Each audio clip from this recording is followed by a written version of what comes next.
I knew something was wrong the moment the road stopped feeling real. It was past midnight, and I had been driving for hours with nothing but dark trees on both sides and the yellow lines flickering under my headlights.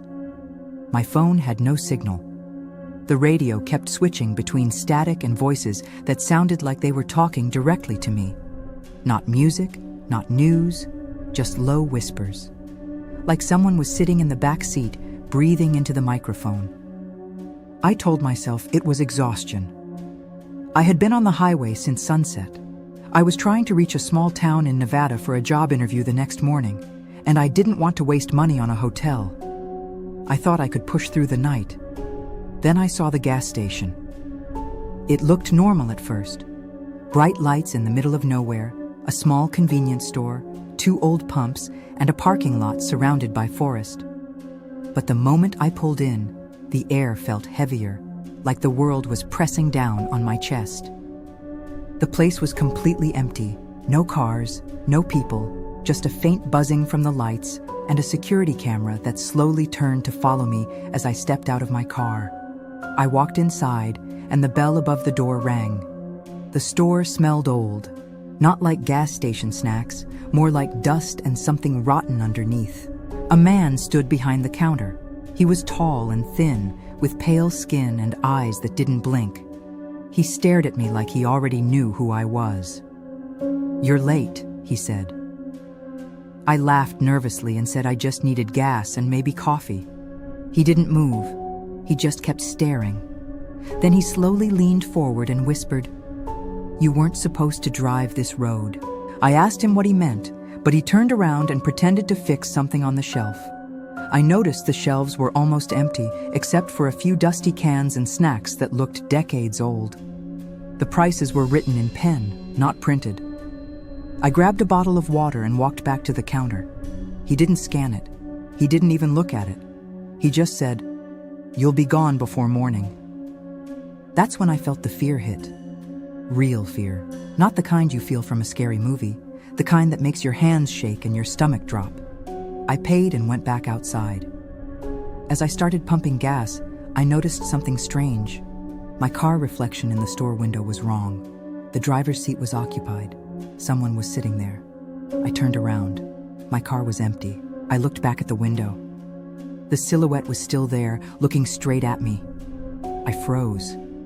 The pump clicked off, but I didn't move.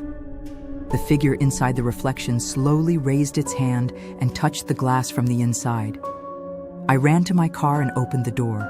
Nothing, just the empty seat and my phone lying there, screen on, recording video.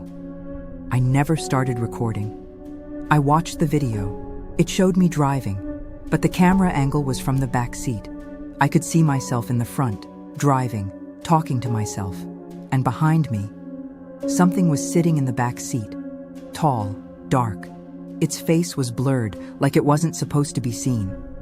I threw the phone onto the passenger seat and drove away. The road felt different after that. Longer, darker. The trees looked closer, leaning toward the road like they were listening.